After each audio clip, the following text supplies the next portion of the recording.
Badong Aratelis Vlogs. Pag-uusapan natin ngayon, ito po, no, mga retired AFP, PNP na nakatiis sa pangwawalang hiya ng ating mga congressman at senador dito po sa ating budget, no. Iisa-isahin po natin yung tinututulan nila. Yung iba po rito, ngayon ko lang nabasa, dagdag na naman yan sa mga researcher natin. Yung mga dating general na po ang researcher natin ngayon. Antindi, 'no? Pag-uusapan din po natin ito po, yung sinabi po ng isang pare kung bakit po nila sinusuportahan ito pong impeachment laban po kay VP Sara, 'no?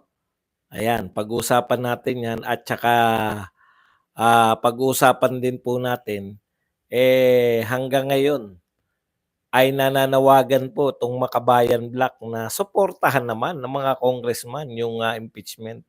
Aba, hindi ba kayo nakakuha? Tatapang niyo nun, na nagpapapirma na kayo, Sabi ni Franz Castro, hindi na raw nila padadaanin, magpapapirma na raw sila. Tiyak na tiyak kayong makakakuha kayo ng, mga kaalyado, 'no, mga naniniwala sa impeachment. Tinitiyak niyo na makakakuha kayo ng at least 106. Ngayon, hanggang ngayon nananawagan pa rin kayo. Recess niyo na, magpapasko na. At siyempre pa, ano pa ba yung isa? Meron pang isa akong gustong pag-usapan, eh. Ayun, tama, yan na nga yung tatlo.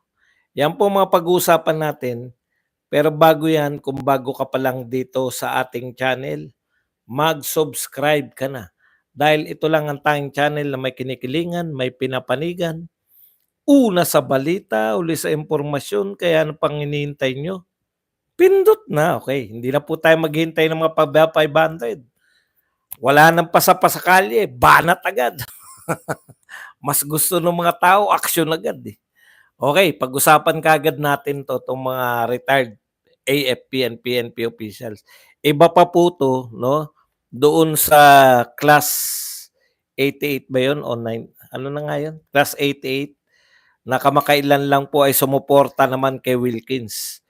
Alam niyo po ang nangyayari, hindi na po matiis ng mga retired general.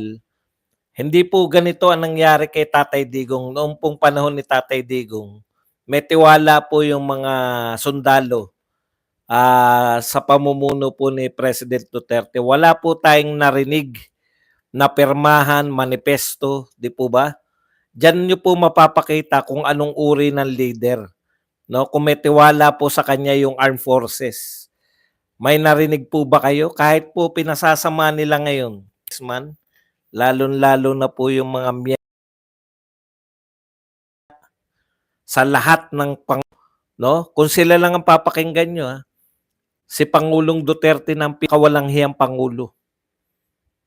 Pero, eto pong mga maginoong mga PMAers, mga retired police officers, retired military men, wala ka pong narinig kahit kailan na nagpahayag po sila ng manifesto ng pagtutol sa mga sinagawa ni Pangulong Duterte. Dahil alam ng mga military at ng mga kapulisan na nasa tamang direksyon tayo nung panahon ni Pangulong Duterte. Kahit pinasasama nyo na ngayon, no? Kahit pinasasama nyo na ngayon si Pangulong Duterte, pero nung panahon po, di po ba? Nung nanunungkulan siya, wala po.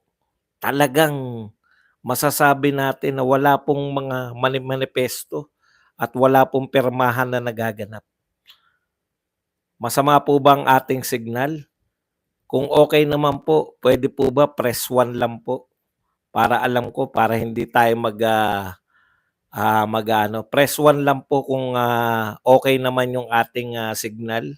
Kung hindi po okay, press 2 po para para alam ko, may idea ako kaysa salita ko ng salita, wala naman pala kayong naririnig at nakikita. Ayan. Tama naman pala panay 1 naman pala Meron talagang mga tao na A-adjustan na lang po natin kaysa magalit tayo.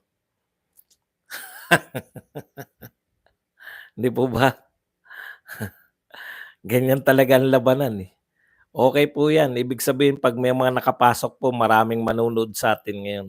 O balik na po tayo sa talakayan. Kamakailan lang po may manifesto 'no, manifesto ng suporta kay, Wilkins o former General Wilkins. Ngayon naman po may manifesto na naman, hindi ko alam kung manifesto po. Eto po yung headline, kapapasok-pasok lang po nito ng balitang ito. Retired AFP and PNP officials ask for budget review. O bakit niyo po, thank you very much Keki, 800 yen. Ayan. Teka muna, si Kiba ay ano na, moderator. Okay. Alam po ninyo 'no, ah, may mga nagsasabi, "Bakit kayong mga militar, bakit kayo nakikialam? 'Di ba dapat suporta lang kayo?" Alam niyo po, hindi po ang militar po, ang pinoprotektahan po ng militar natin hindi po yung isang partikular na pinuno, kung hindi yung konstitusyon. Kung nakikita po ng militar natin na panay pangwawalang hiya na po yung ginagawa, papalag na po sila. Eh, kitang-kita naman 'no, ngayon po naglalabasan na po kung papaano nila winawalang hiya. Saan ka nakakita na health 'no? Sabi nga, kapatid na po 'to, senador, kapatid na po 'to ng pangulo na senador. Ano sinabi, "Wag niyong ipahamak yung pangulo dahil pinapipirman niyo sa budget na maraming nilalabag na batas." O imagine sasabihin niya ng at totoo naman, matagal na natin na-discuss 'yan. Pero ito pong mga ni-reveal nitong mga, AFP general o mga retired generals, matindi pa pala 'no, hindi lang pala yung mga alam natin, ang alam natin budget cut po, panay mga budget cut 'di ba, yung inalam natin, budget cut sa DepEd, budget cut sa AFP militarization, modernization, at iba't iba pang budget cut. Eto po, mas marami silang nilatag dito. Kung may mga budget cut, saan naman napunta? Malulula po kayo. Ako ngayon ko lang nakita 'to, eh. Kasi siyempre wala naman tayong kakayahan na wala naman tayong researcher. Maraming salamat kay Shelo Magno na tumatay yung researcher ni Badong. At ngayon po pati 'to 'pag mga retired general na po ang mga nagpipirmahan, eh, putya talagang hindi na po nila matiis. 6 na taon po si Pangulong Duterte, wala po kayong narinig na issue na nagpirmahan kahit pinasasama na ngayon. Narinig niyo po bang nagkapirmahan noon? Wala. Ngayon ang dami na po, yung nakulong sila Ka-Eric at saka si Doc Badoy, may pirmahan sila. Eto ngayon yung kay Wilkins may pirmahan. Tapos ngayon na naman po sa budget. Kasi very obvious po yung ginagawa nila, eh. Tapos ang lalakas pa ng loob, 'no? Ang lalakas pa ng loob nila na ibintang lahat sa Duterte. Uy, thank you very much kay Camplona na nagbigay po ng rose. Natutuwa ako diyan sa mga nagro-rose. Tignan niyo po, ito yung mga tinututulan nila kaya sila nagpirmahan, Open letter po yung ginawa nila. Inisa-isa po nila yung sa tingin nila ay maling ginawa ng mga BICAM. Una, binawasan po yung AFP modernization program ng 15 billion. Just imagine, ngayon po, 'no? Ngayon po, mayroon pong, harassment na ginagawa po diyan sa West Philippine Sea. Kailangan po talaga ngayon ng hindi lang po tokis yung suporta natin sa ating mga militar, 'no? Sa ating AFP. Eh, panay tokis lang yung suporta niyo, eh. Tapos babawasan niyo yung budget. Kinaltasan po ng 15 billion yung budget nila sa, AFP modernization. Inuna po nila yan. Okay. Ikalawa, sabi niya, reduce. Ito po yung sinabi ng mga retired AFP and PNP officials, reduce national defense efforts and hinders the AFP's ability to confront security concerns and modernize necessary equipment. Yan. Ano pa po bukod dyan? Ito pa po. So sila po, sino-sino itong mga to? Yan po yung mga retired concerned members of Armed Forces of the Philippines tsaka PNP, uniform personnel, vanguard, civil society and civic organizations. Vanguard. Ayan. Are writing to you. Ito po sinabi nila kay Pangulong Marcos. I writing to you today to convey our serious concerns regarding the questionable deviations of the approved General Appropriations Bill from the National Expenditure Program that Your Excellency submitted to Congress. Ang layo na po eh. No? Kasi po dapat nagmumula po sa Pangulo. Ito yung mga gusto kong pagkagastusan. Pagdating po sa BICAM, mas makapangyarihan pa po eh. Yung sinasabi po ni VP Sara na ang may control ng budget ay si Martin at saka to si Saldico, pinangangatawanan po nila eh. Okay, ano-ano pa po bukod dun sa pagkaltas ng 15 billion. Ito po ang sinasabi nilang kinaltas na tinututulan nila. O saan naman napunta? Dinagdagan ng budget ng Senate, no? From 12.83 830 billion naging 13.930 billion. So dinagdagan po nila ng 1.1 billion. Akalain niyo yun, dinagdagan niyo yung sarili niyo, binawasan niyo yung budget ng AFP, dinagdagan niyo yung sarili niyo ng 1.1 billion. Ito po ang malupit sa lahat. Ang budget po ng House of Representatives na 16 billion, ginawa po nilang 33, dinoble. O higit pa. No? 16 billion lang po ang budget ng House of Representatives. Dinoble po nila. Grabe itong mga to. Kaya tuwan-tuwa yung mga si Chis Escudero, buto lang binibigay sa inyo. Tuwan-tuwa kayo, dinagdagan kayo ng 1.1 billion. Samantalang yung mga congressman, dinoble nila yung budget nila. Kayo, hinagisan lang kayo ng buto.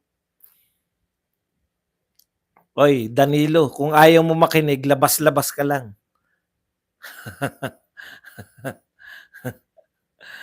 Huwag ka manood, lumabas ka na kung ayaw mo makinig. Tuwan-tuwa, hindi maitago yung ngiti ni Waiter Escudero at saka ni Grace po. Kapiraso lang po, 1.1. Ang dinagdag po ng mga congressman sa kanila, 13 billion. Kayo, 1 billion lang. Nawawaisan kayo. Biruin nyo, yung pang AFP modernization, binawas sa AFP, dinagdag sa mga congressman, budget ng congressman at budget ng Senado. Sakto eh. Doon po napunta. Parang sinasabi nila, mas importante kami kaysa sa inyo. Okay.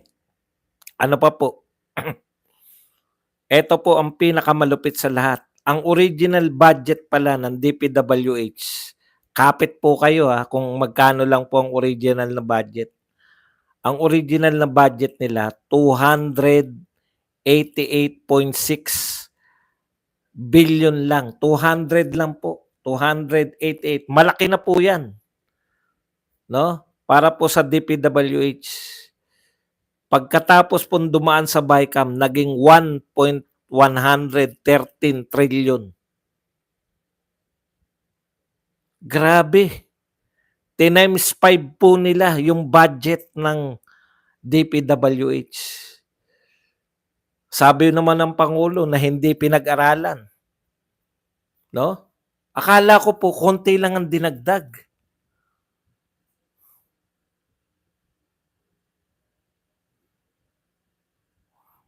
Yung pala times 5 nila. Kung tama 'tong pagkakaintindi ko, ito kasi sabi, the Department of Public Works and Highways budget that was proposed at 288.6 billion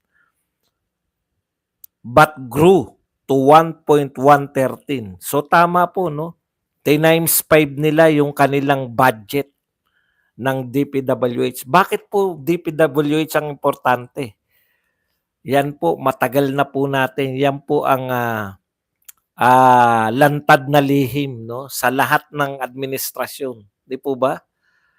Ang katkungan po ay nagaganap dito po sa DPWH. Pero ang masakit po nito, pinagmamalaki ni Marcos, kinakailangan daw yan. No? Kinakailangan daw po yung mga mag-invest sa tinatawag nating infrastructure.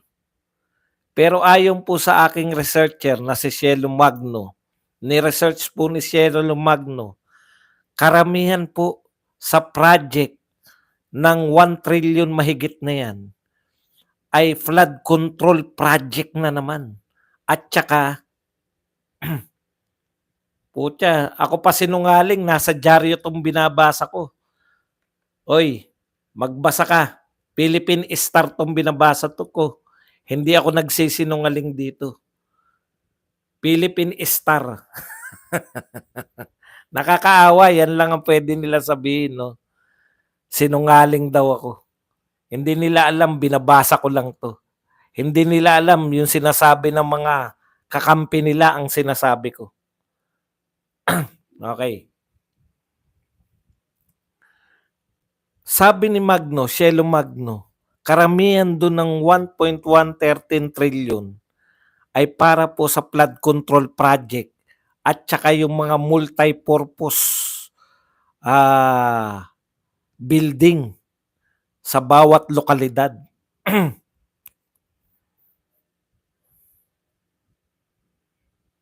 Antindi, no? Hindi pala yan. Alam nyo po, si Pangulong Duterte nag-invest po talaga sa mga golden age po, no? Wala na pong makakabura niyan ng golden age po ng Philippine infrastructure panahon po ni Tatay Digong. Sangkatutak na airport, seaport, highways, tulay ang napagawa ni Tatay Digong. Ito po, akala natin dahil naging trilyon na po at hindi po umabot ang trilyon ang budget ng DPWH. Akala natin dahil umabot na ng trilyon, marami na pong mapapagawa. Hindi po pala. Karamihan daw dyan, flood control project at saka mga multi-purpose gymnasium, multi-purpose building. Alam nyo na yan. Yan yung mga proyekto na may mga pangalan ng congressman, may pangalan ni mayor, may pangalan ni governor. Yan po ang mga proyekto. Hindi po talaga yung infrastructure na makaka-attract ng mga foreign investors. Kaya tututol po sila eh. At isa pa pong tinututulan nila ay ito pong yung AKAP, no? Sabi nga tinanggal na ng Senado, binalik uli ng BICAM. Hindi mo naman maintindihan kung para saan yung AKAP. Kasi imagine niyo yung kahulugan niyan, 'di ba? Yan yung NER, ayuda para sa kapusang kita. Ibig sabihin, eto binibigyan mo rito may mga trabaho. Kapos lang ang kita. Lahat po ng Pilipino kapos ang kita eh. Karamihan, 'di ba? Kapos po ang kita. Kaya walang malinaw na guidelines sabi nitong mga retired military and AFP. Ay PNP at AFP hindi po personnel, officials. Mga general, colonel, mga kapitan, no? Ito po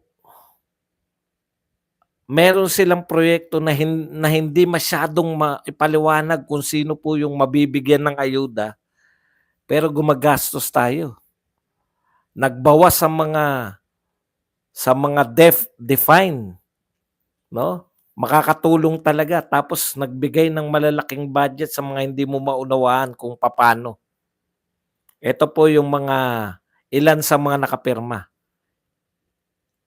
PCG, Philippine Coast Guard Admiral Danilo Abinoha, Army Lieutenant General Aurelio Baladad, Major General Reynaldo Aquino. Uy, parang pamilyar yang Reynaldo Aquino na yan. Army Brigadier General Pedro Biasbas and Willie Bonilla, Police Major General Victor Batak, Navy Brigadier General Arturo Bello, Brigadier General Danilo Alcoriza, Dennis Basngi, and Eddie Benigay. Alam po ninyo, yung mga yan, basta po mga general, marami pong mga naging tauhan po yan na ang impluensya po nila, hindi lang po sa mga retired military and police. Huwag nyo pong iisnabin, retired na naman yung mga yan. Hindi po ganun yung samahan ng mga militar. Lalo na kung mga PMA po yan. Hindi na po nila matiis.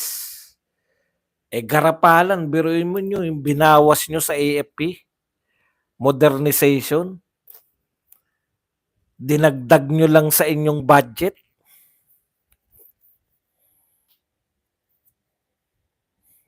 At ayuda, ang tindi. Inunan nyo pa yung computerization ng mga estudyante. Inunan nyo pa yung ayuda kaysa computerization ng mga estudyante. Okay, punta na po tayo dito sa ibang balita. Kaya hindi mo masisisi yung mga militar at mga retired military. Sabihin nyo naman, bakit wala sa active? Active nga eh. Pero, si Trillanes mismo, napanood ko yung yung kay General, anong pangalan ng General na supporter ni Maharlika? Yung General na vlogger. Nakalimutan ko na eh. Ang pangalan. Anong pangalan nun? General Mascanas ba? Macanas. Sabi niya pati si Trillanes nagsasabi na talagang usap-usapan na yan sa mga GC. Sa GC po ng mga opisyal. Usap-usapan na po tong marami na pong diskontento. Kaya hindi na po to biro na akala nyo propaganda lang na yung mga sundalo ay si Macanas po. Ayan, narinig ko eh. Yan yung topic niya eh, na yung malawak na talaga sa hanay po ng mga militar. Paano hindi lalawak? Putya. Yung mga naglingkod ng tapat, no, nung panahon ni Duterte, inuusig ngayon. Pinakukulong ng ABB. Yun yung bintang nila kay Paduano eh. 'Di ba? Mga general hindi lang nagugustuhan ng dating ABB kinokontempt. Sino po ang hindi bababa ang moral? Lahat po ng sinasalang nila sa Quadcom, ang treatment ng mga congressman, kala mo mga yung nakakaawa, 'di ba? Nakakaawa po yung mga general. Naturing ang mga general pero kung ituring kala mo mga kriminal eh. Pero yung mga kriminal, yun nga baliktad eh, 'di ba? Yung mga kriminal, may nabasa pa ako si ayoko sana mag-comment kay Mary Jane Biloso kasi sabi nga kung wala ka namang sasabihing mabuti, huwag ka na lang mag-comment, kababayan naman natin 'yan. Pero sumobra na po kayo, may nabasa po ako. Modern day hero na si ginawa niyo ng bayani si Mary Jane Biloso. Hindi naman katanggap-tanggap 'yan. Ang kaso po niya, drug mule po siya. May dala-dala po siyang droga papasok doon sa Indonesia. Baka nakakalimutan niyo. Putya kung dito mangyari sa atin 'yan. may taga-ibang bansa na may dala-dalang droga. Okay lang sa inyo? Napauwiin lang? Kaya nasobrahan eh. Naging hero na eh. Iba po yung mga kaso nila floor contemplasyon, no? Iba po yung mga kaso ng mga naparusahan dahil o yung kay Balabagan.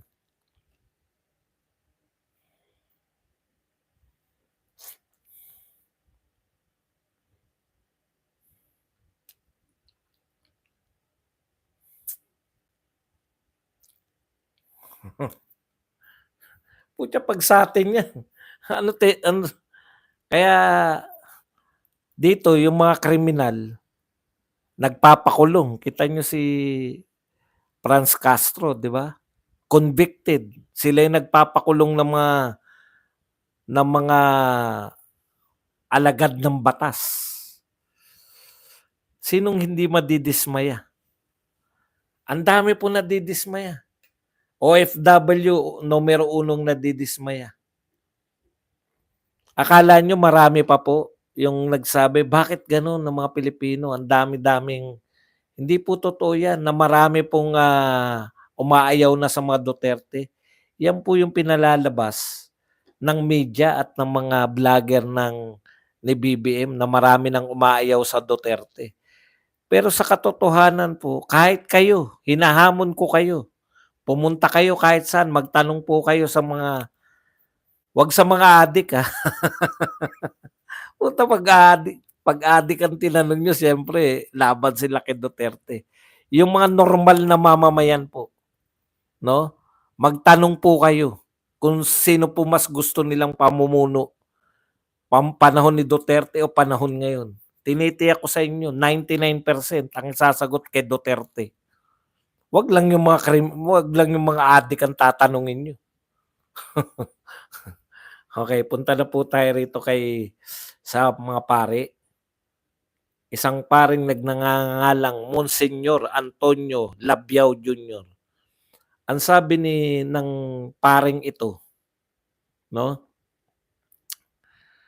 Impeachment versus BP Sara para sa kabutihan. Para sa kabutihan at pag-unlad ng bayan. Ang tindi talaga nitong mga pare. Hindi kami nakikialam sa partisan politics. What we are really involved ay ano ba yung tama at mali. Ano ba yung sinasabi natin na kautosan na dapat nating sundin? Wala itong partisanship. Ito ay para sa kabutihan, pag-unlad ng ating bayan. Para po sa kabutihan at pag-unlad, Father. Bakit? Ano po ba kasalanan ni BP Sara? Mismo po yung nagsasampa po ng reklamo. Lagi lang sinasabi misuse. Bakit hindi po nila gamitin yung terminong magnanakaw? Bakit po laging misuse lang ang sinasabi? Bakit po nila hindi sabihin na plunder ang kaso ni BP Sara ng lustay ng malaking salapi? Di ba, Father? Oy, wag ka mag-flood. Bobo ka ba? Bakit ka nagpa-flood? Rurudux. Hindi iyoton channel. Paano ba nagbubura rito ng mga tao? Wala bang yung magbaban dito sa lintik na ano na to? Paano ba tinatanggal tong tao na to? Binablock. Panay siya na lang nakikita eh.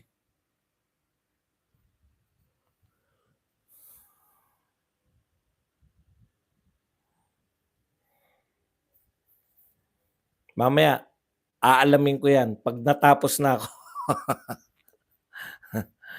Alam mo, Father, yung sinasabi niyong para kayo sa kabutihan, sa tingin niyo, Father, mabuti yung billion ang budget sa flood control tapos mayroon pa ring mga baha. Father, Monsignor, di ko alam ang pagkakaiba ng mga Monsignor at pare. Monsignor Labiao.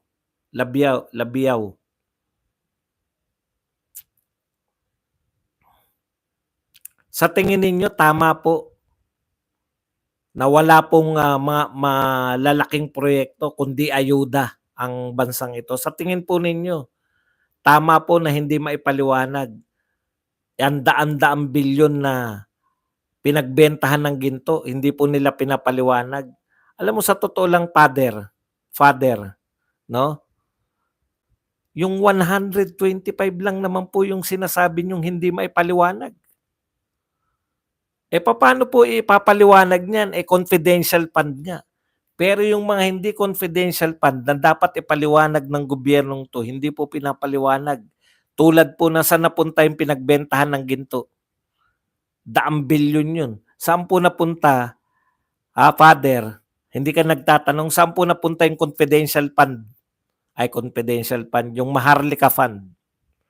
Father, saan napunta, father, yung kinuha sa PhilHealth, saan dinala? Saan napunta, father, yung ayuda? Budget sa ayuda. Father, saan napunta yung budget sa flood control? Bakit may baha pa rin?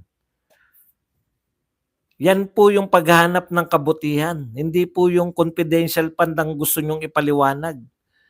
Father, sabi mo nga, hindi kayo nakikialam sa politika. Dapat pinangatawanan mo na. Bakit? Kasi alam po ng mga taga-politika ang meaning po ng confidential fund.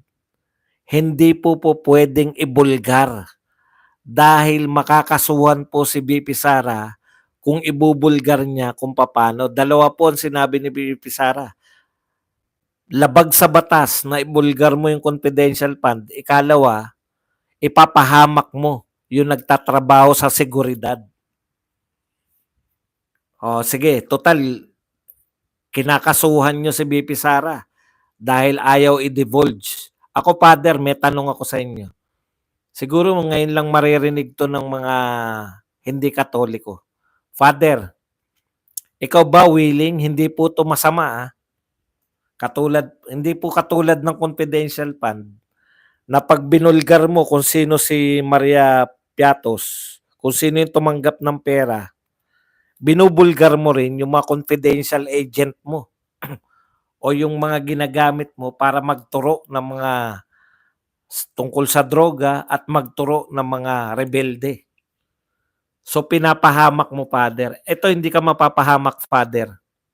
Kayong mga kaparian. Gustong-gusto nyo i-divulge ni BP Sara yung confidential fund. Ako may tanong sa inyo.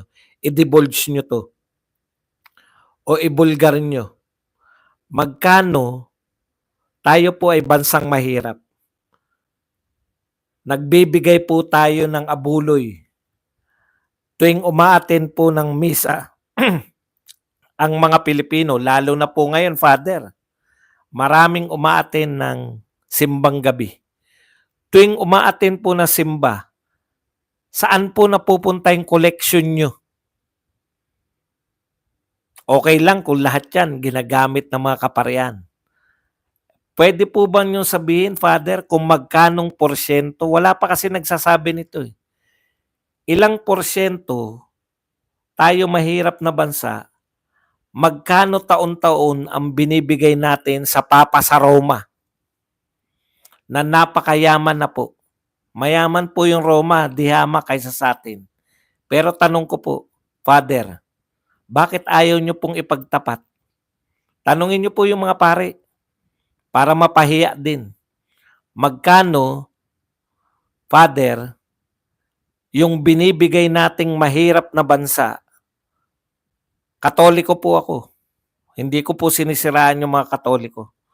Magkano, father, yung binibigay nating pera? Oy, wag ka mag-flood, Nestor. Mamaya sasagutin ko yan. Cool ka lang. Magkano, father, yung binibigay nating pera, isang mahirap na bansang Pilipinas? Magkano po yung binibigay natin sa Papa sa Roma?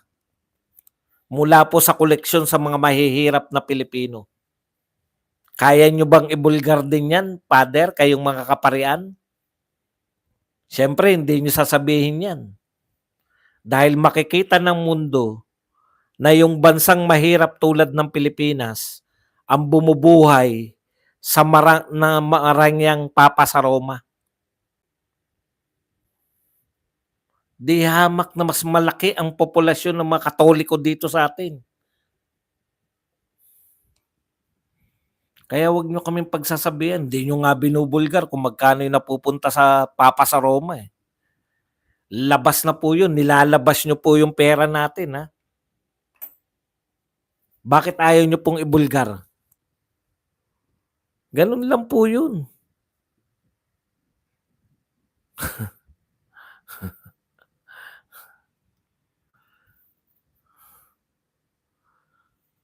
Confidential din yun, di ba? May confidentiality kayo kasi ayaw nyong ipakita na yung bansang mahirap na tulad ng Pilipinas ang bumubuhay sa Roma. Kala nyo Hindi ko sigurado hindi nga nila binubulgar eh. Pero sa paramihan na lang ng tao, ilan ba tao diyan sa Italy, ilan ba tao diyan sa Europe? Ilan ba Katoliko diyan? Mahiya po kayo sa akin. Dapat talaga kayong mahiya. Dahil ako ay Katoliko, ha? At ako proud ako na Katoliko ko. Bakit mo ko kinahiya? Dahil naghanap ako ng pera ng simbahan? Yung mga pare, naghanap nga ng confidential fund. Patas-patas lang, Father. Alam namin na nagbibigay tayo ng pera sa Roma, pero walang nagbubulgar sa inyo kung magkano yung binibigay nating pera. Dahil mahihiya po yung mga putyan, dami palang binibigay diyan. Bakit hindi kayo magbigay sa mahihirap dito? Di ba? Iyon yun. Iyon yung Father eh. Pero maraming salamat pa rin sa Quadcom. Maraming salamat pa rin sa inyo, Asidre. Lalo ka na, Asidre. Kalimutan na po natin yan. Sinasabi ko lang na kayo po may tinatago din. Ganun po yan. Confidential din po yan. Alam ko po na confidential po yan. Binibigyan ko lang po kayo ng halimbawa. Hindi ko po talaga hinahanap. Binibigyan ko lang ng palaisipan tong mga pare. Na totoo po, may confidential din kayong mga hindi binubulgar. Lalo na yan, batas po yung confidentiality ng kondo. Kung ayaw nyo po magkaroon ng confidential fund, ipagbawal nyo yung confidential fund ng mga congressman at mga senador. May kapangyarihan sila nun eh.